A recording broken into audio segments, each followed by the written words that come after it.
iPhone backup failed, but I have enough storage? Let's unravel the complexities surrounding this situation and explore viable strategies to overcome the enigma of an unsuccessful iPhone backup despite having ample storage space. Part 1. Why won't my iCloud backup when I have enough storage? Low charging, software bugs or glitches, networking setting misconfiguration, unknown background storage. Part 2. Methods to fix iPhone backup failed, but I have enough storage.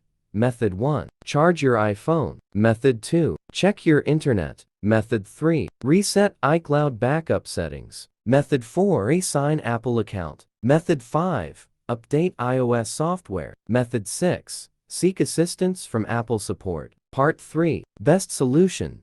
Backup your iPhone with an alternative tool. Mobikin Assistant for iOS emerges as an advanced iOS data transfer application, characterized by its user-friendly interface and extensive versatility. This software facilitates both full and selective backups. Selectively backup iPhone data. Launch Assistant for iOS, connect your iPhone, and go to Super Toolkit in the top menu.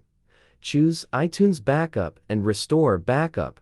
Specify the device and backup location. Click Backup and ensure no disconnection during the process. One click to backup iPhone data. Launch Assistant for iOS, connect your iPhone, and go to Super Toolkit in the top menu. Choose iTunes Backup and Restore Backup. Specify the device and backup location. Click Backup, ensuring no disconnection during the process.